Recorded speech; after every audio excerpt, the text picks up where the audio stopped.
Ուրեմն այս նախագծի շրջանառության մեջ նայելուց առաջինիս փուլից իշխանությունը ամեն ինչ արել է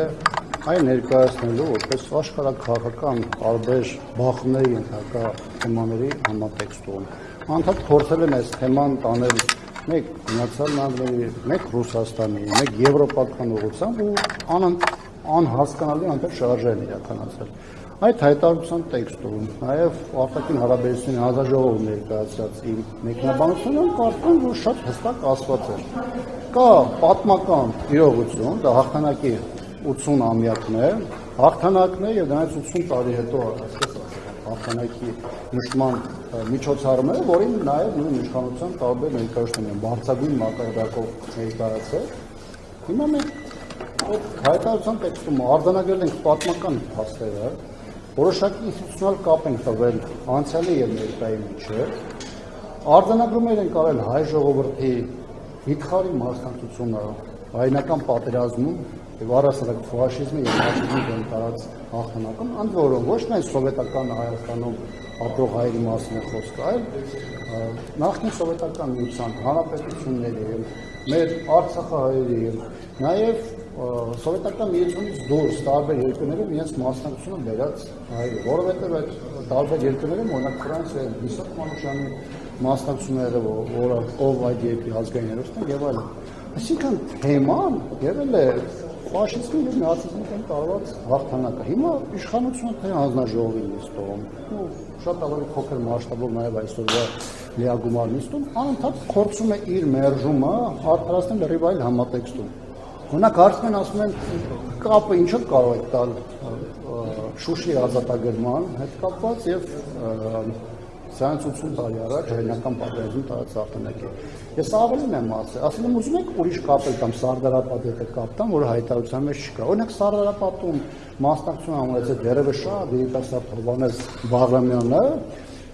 որը բավականին ակտիվ մասնակցություն ունեցել, դրանից տարիներ մի քանի տասնամյակ հետո Հովհաննես Բաղրամյանը արդեն խոշոր զորահրամանատար էր, գեներալ էր,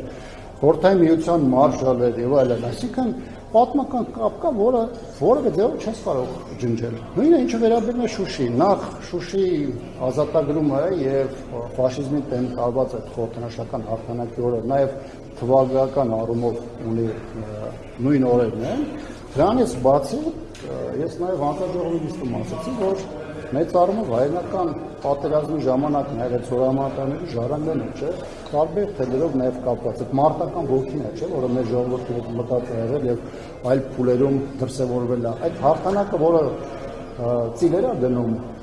այդ ծիլերը տարբեր փուլերում իրենց դրսևորումը ստացել են։ Եվ ի վերջո ինչքան էլ այս իշխանությունը հայտարարի, որ Արցախը ադրբեջանական է, չի կարող պատմությունից մաքրել կամ խմբագրել Շուշիում տարած հաղթանակը։ Այսինքն այնտեղ հենց ինչ քաղաքական դիրքորոշում ունես, եղել են պատմական իրադարձություններ, որոնք որևէ ձևով չես կարող ջնջել։ Անկախ նրանից դու ինչքան ես ատում հայերին, ինչքան ես ատում քո ժողովրդին, ինչքան է քո համար զորական մոտեցումը քո սեփական հայրենիքի նկատմամբ։ Այնպես որ այսօր արտահայտվել է ոչ միայն մեր ժողովրդի հաղթանակի պատմական անցյալը, մեր պատմական իրողությունների նկատմամբ իշխանության բացական վերաբերմունքը, այլ իշխանությունը ասեմ, որ ամեն ինչ արեց, որպեսզի այս թեման հերթական անգամ դարձնի Արևմուտք Ռուսաստան հակազդեցության քննարկման առարկա եւ նաեւ ընդգծված ձևով իր վերաբերմունքը ցույց տա Ռուսաստանի նկատմամբ, որը այս տեքստի որևէ առնչություն չուներ։ Ինչ կտանքներով դուք տեսնում այս նախագծի հետ կապված երեք Սարգսյանը ասում էր սերվիսի արտակարգ չլինի, այլ ընդհանրապես ներկայացվի միայն մարդիկ, որոնք խուսափել են երկրում մտահոգության մեջ վերադառնալ հայրենիք։ Արդյոք սա կնպաստի թե այդ խնդիրներ կառաջացնի։ Տեսեք, մարդիկ ինչ դրդապատճառներով են մոտենում երկրին իրենց ծառայությունները մատուցելու համատեքստում։ Դա կլինի պարտադիր ժամկետային ծառայության դեպքում, պայմանագրային ծառայության, առհասարակ զինվորական մասնակցության դելու բալագայում։ Եթե կա մեկը, որ կարող է պնդել, որ դրա հիմքում բացառապես փողն է, կամ սոցիալական երաշխիքներն են, ես այդ մարդկանց կիրարտապեցնեմ։ 90-ականներին, երբ որ նոր ձևավորում էր հայկական զինուժը երրորդ հանրապետության, մարդիկ սկզբնական շրջանում առանց գումարով էին ծառայում, տարիներ շարունակ էին ծառայում, կամ երկար տարիներ բավականին նվազ գումարով էին ծառայում, որտեղ այդ մարդկանց գլխում գաղափարական պայքարներ, հայրենիքի պաշտպանության հարցներ, հասկանում եք, նվիրվածություններ սեփական ժողովրդին, այլ ոչ թե մեկ ավել կամ պակաս ֆինանսական միջոցներ ստանալը։ Ես չեմ ուզում ֆինանսական հարցը զուտ չորթական դեր ունեն, բայց երբ որ իշխանությունը փորձում է ծառայությունը կամ հայրենիքի նկատմամբ ծառայությունը, առաքելությունը վերածել աշխատանքի, հասկանում եք, դա ավելի կարճ ճանապարհ քան բանակի ֆունդամենտի փլուզումը, դա պարզապես այս իրավիճակում չի կարող լինել։ Սա մեկ։ Երկրորդը, տեսեք, հասարակության շրջանում առանց այն էլ այս իշխանության հրահրմամբ կա բավականին բևեռացում, տարատեսակ բաժանումներ, որոնք սկսել են սևերով ու սպիտակներով, հիմա իշխանությունը փորձում է ընդգծել նաև հասարակության մեջ ունևորների, չունևորների այդ հանգամանքը, եւ ստացվում է, որ ունի հնարավորություն, նա կարող է ֆինանսական ներարկման միջոցով բարձրապես հաջողվել ծառայությունից, ով որ ունի ցանկություն, բայց չունի համապատասխան ֆինանսական միջոցներ, ապա դա դրա հնարավորություն չունի։ Առհասարակ երկրի պաշտպանության ներգրավվածության հիմքում ֆինանսները դրան 4-ական, 5-ական հիմքում են, հասկանում եք։ Այսինքն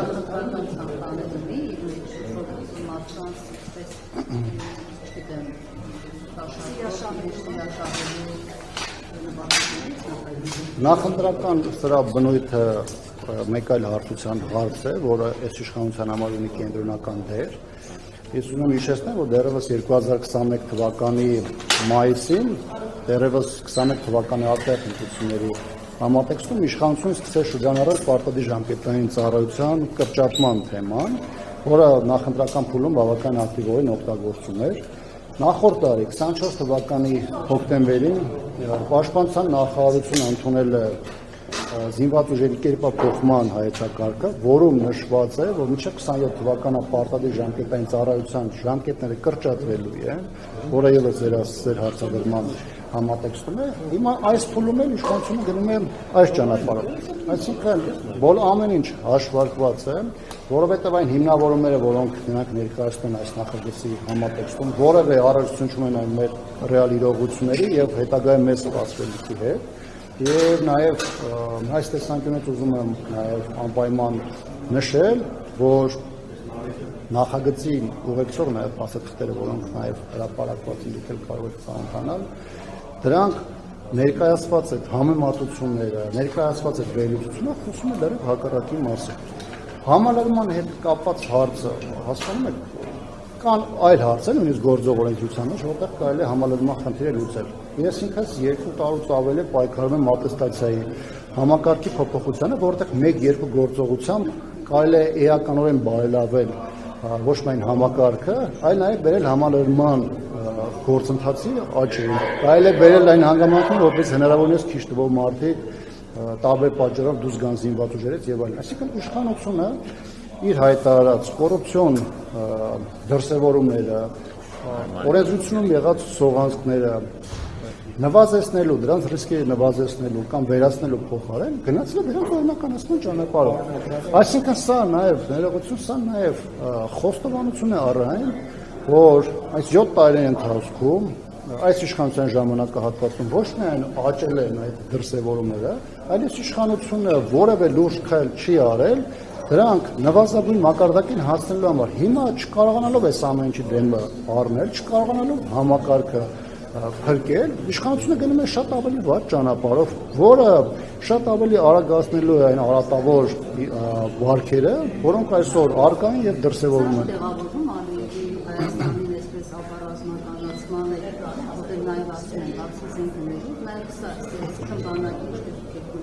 Կազմակերպման մի դեկավ է եւ կարծես թե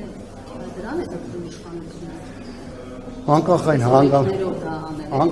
այն հանգամանքից, թե ինչ է իր գլխում պահում իշխանությունը, այս process-ը ըստ էության բերելու է նաև զինված ուժերի կրճատմանը,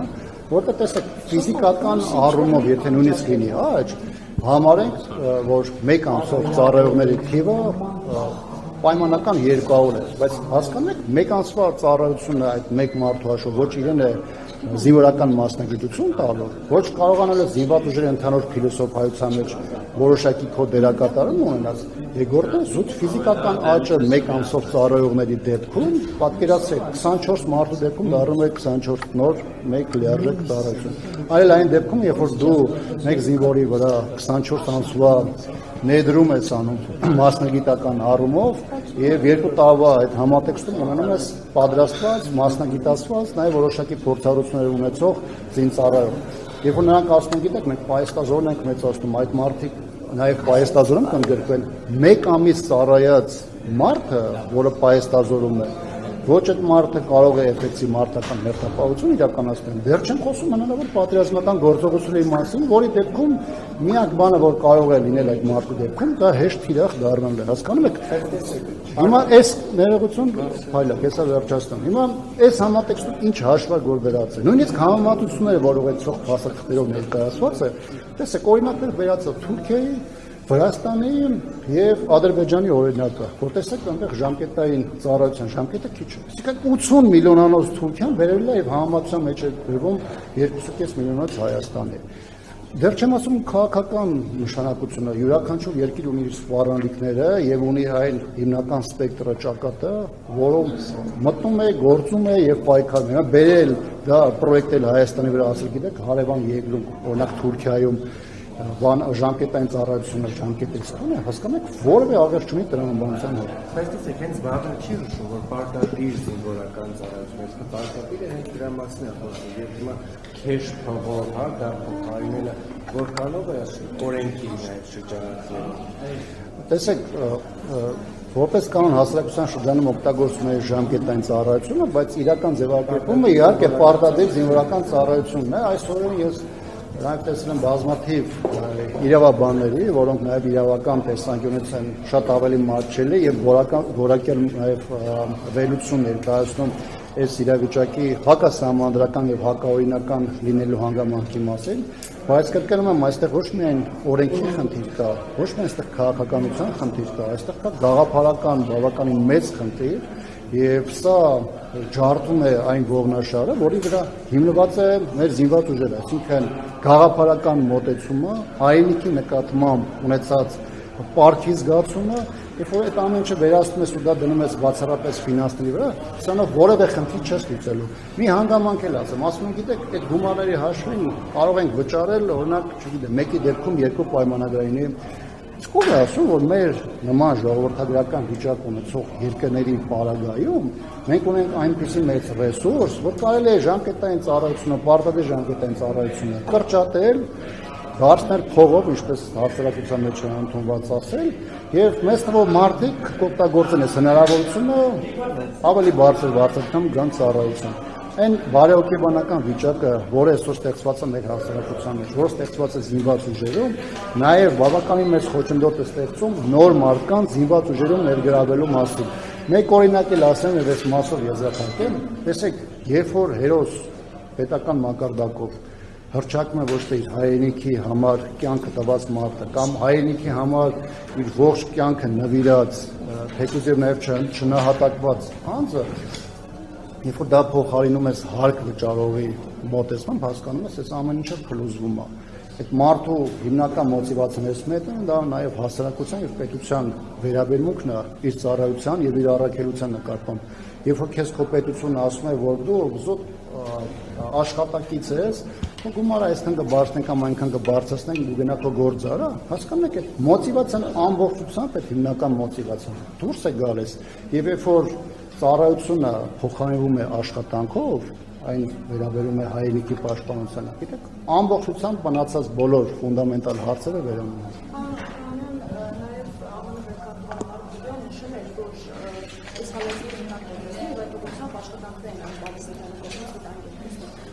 Ինչով անհանգստություններ արդյոք դրական ժամանակ սահմանում արտադրությամբ թե այլ վերլուծություններ եւ Փաշինյանը վերահսկատել որ բաները չի։ Գիտեք, բավական հետաքրքիր եւ կարևոր հայտարարություն է հնչել, հատկապես այն համատեքստում, որ վերջին երևի 3-4 ամիսներին արտաքին բոլոր խաղացողներն անկախնայած դրանք ինչ դերակատարում ունեն մեր ռեգիոնում, բոլորը խոսում են խաղաղության կամ անխուսափելի խաղաղության մասին, որը մեկը չխոսում ռիսկերի մասին, բոլորով միասին կարծես թե օգնում են Հայաստանի իշխանությանը ստեղծելու կեղծ խաղաղության միֆ, առայն որ Հայաստանի որևէ բան չի սպառում։ Հիմա ես կարծում եմ, որ Միացյալ Նահանգներում ավելի շատ գնահատել են այն հայտարարություններն այն, որոնք հնչում են Ադրբեջանից։ Ադրբեջանի կողմից աննախադեպ մեծ ծավալներով սպառազինության գնումները, եղած սպառազինության արդիականությունը, բավականին մեծ թափ ստացած ագրեսիվ հայտարարությունները, որոնք ըստ այդ վերլուծության կարող են եղել։ Այսինքն մարդ պետք է միայն պոետ լինի եւ առասարակ զրոյական գիտելիքներ եւ վերլուծության հմտություններ ունենալ, որ գտնվեց դաշտում եւ այս սպառնալիքը եղած իրադարձությունների համատեքստում պարզապես չգնահատեց։ Այս դեպքում կարծում եմ Միացյալ Նահանգներից հնչած որոշակի արձագանք էր առայն, որ իրականում ռիսկ գոյություն ունի ի հեճուկած Հայաստանի եւ այլ երկրների հնչեցրած այն հայտարարություններին, որ պարզապես պատերազմի հավանականություն չկա։ Իհարկե Հայաստան դժվար է գտնվի մի մարդ, որ կցանկանա, ասի, որ կցանկանա որպեսզի պատերազմի։ Բայց խնդիրը այստեղ ցանկություններ չեն, խնդիրը իրավիճակի ճիշտ գնահատականն է, իրադարձությունները ճիշտ ընկալումն է, որպեսզի կարողանաս քո երկրի նկատմամբ առկա ռիսկերը շատ ավելի ճիշտ գնահատես։ Հիմա Հայաստանի իշխանությունը ոսկե այն խնդիրը ունի ընտրություններից առաջ հանրությունը նախապատրաստել նրան, որ սա միակ իշխանությունն է, որը իր համար ստեղծել է կոմֆորտ եւ բերել է խաղաղություն, անկախ նրանից թե ինչ ծավալի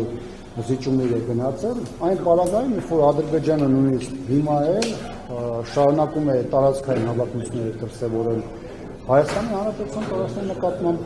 ներկայումս որևէ խոսք չի գնում այն տարածքների մասով, որոնք 21-23 թվականին Ադրբեջանի կողմից օկուպացվել են, եւ այս պարագայում Ադրբեջանը շարունակում է այսպես ասեմ, նեղացնել Հայաստանի մանևրային հնարավորությունները եւ հայ ժողովրդին ըստ էության նախապատրաստում են նոր զիջումներ։